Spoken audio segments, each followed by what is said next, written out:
Subscribe and share my channel Sudarsana. ఓం శ్రీ గణేశాయ నమః. శ్రీ గురుభ్యో నమః. శ్రీ శ్రీ శ్రీ కంచికామకోటి పీఠాధిపతి చంద్రశేఖరేంద్ర సరస్వతీ మహాస్వామి వారి గురించి నీలంరాజు వెంకటశేషయ్య గారు ఇంకొందరి భక్తుల అనుభూతులను తెలుసుకుందాం. స్వామి వినోద ప్రియులు. వారి హాస్యం సులలితం, వాక్కు చమత్కారమహితం. స్వామి మాట ఎదుటివారిని నవ్విస్తుందే కానీ ఏ ప్రాణిని నొప్పించదు. అది స్వామి హాస్యంలో ఉన్న విశిష్టత. పరేంగిత జ్ఞానంతో పాటు స్వామి వినోద ప్రియత్వానికి చక్కని ఉదాహరణ ఇది. దక్షిణాదిని కుంభకోణంలో 12 సంవత్సరాలకు ఒకసారి మహామాఘం మహోత్సవం జరుగుతుంది. 1956లో ఆ ఉత్సవం ఫిబ్రవరి 25వ తేదీన వచ్చింది. ఆనాడు కుంభకోణంలోని మహామాఘ తటాకంలో స్నానాలు చేయటం పాపాపనోదకమని, మహాపుణ్యప్రదమని హిందువులంతా విశ్వసిస్తారు.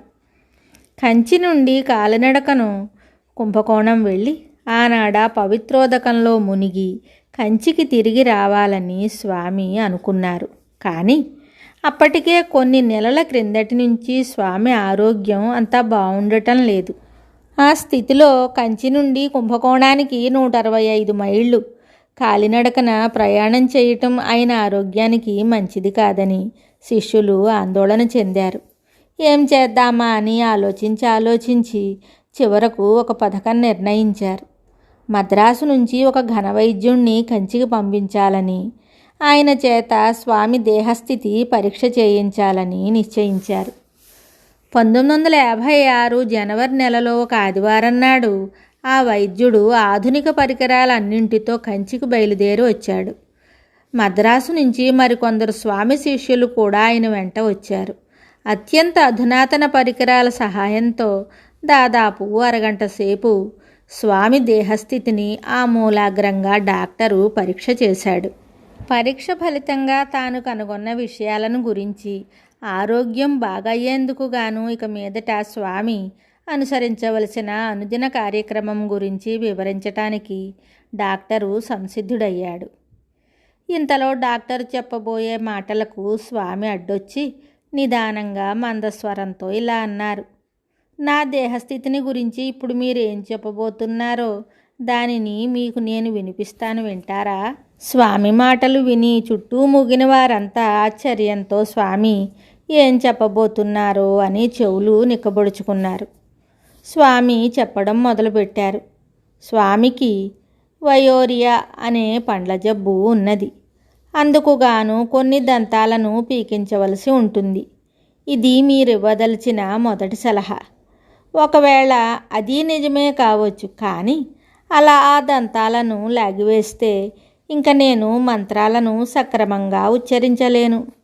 పోతే ఇంకా నా ఊపిరితిత్తులు 2లో ఒకటి సరిగా పనిచేయటం లేదని మీరు చెప్పదలుచుకున్నారు. ఇప్పుడు కాదు, 1930 నుండే అది ఆ స్థితిలో ఉన్నది. దానికో కథ ఉంది. ఒక రోజున నేను చాలా వేగంగా నడిచాను.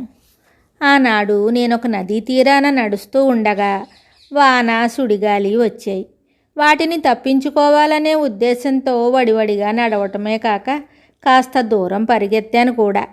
ఇది 1930వ సంవత్సరం మాట. తరువాత నా పొత్తికడుపు పేగు విషయం మీరు ఇలా చెప్పదలుచుకున్నారు. తరచుగా నేను చేసే ఉపవాసాల వల్ల, వేళాపాళా లేకుండా అకాల భోజనాలు చేయడం చేత నా పొత్తికడుపులో ఒక పేగు సరిగా పనిచేయడం లేదని మీరు కనిపెట్టారు. ఇంతేకాక నా ఎదురు రొమ్ములో రక్తం గడ్డగట్టుకుపోయింది. మీరు చెప్పదలిచినదంతా మీకు నేను సరిగ్గా వినిపించానా, ఏమైనా పొరబడినానా అని అడిగారు స్వామి. మద్రాసు నుంచి ప్రత్యేకంగా రప్పించబడిన ఆ వైద్య ప్రవీణుడు, ఆయనను వెంటబెట్టుకు వచ్చిన పెద్దలు అక్కడే ఉండి స్వామి మాటలు విన్న ఇతరులు అంతా దిగ్భ్రమ చెందారు. ఒక్కరికి నోట మాట రాలేదు. ఏమి చెప్పాలో ఎవరికీ తెలియలేదు.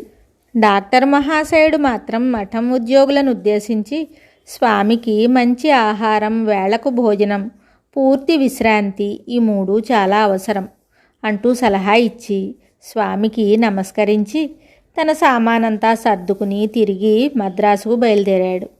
ఏమైతేనేం ఆ సంవత్సరం మాత్రం స్వామి కుంభకోణం ప్రయాణం చేయడానికి వీలు లేదని శిష్యులంతా పట్టుబట్టారు. వారి మాటలను కాదనలేక ఆ ఏడు స్వామి కుంభకోణం ప్రయాణం రద్దు చేసుకుని కంచిలోనే ఉండిపోయారు. మహామాఖన్నాడు కుంభకోణం నుంచి కారులో పవిత్రోదకాలు తెప్పించి స్వామిని ఆ నీటితో స్నానం చేయించారు. కొన్ని వారాలు గడిచిన పిమ్మట ఏ వైద్య సహాయము లేకుండా స్వామికి ఎప్పటి వలె మామూలు ఆరోగ్యం చేకూరింది. మరిన్ని విషయాలతో మళ్ళీ కలుద్దాం. జయ జయ శంకర, హర హర శంకర. శుభం. Subscribe and share my channel Sudarsana.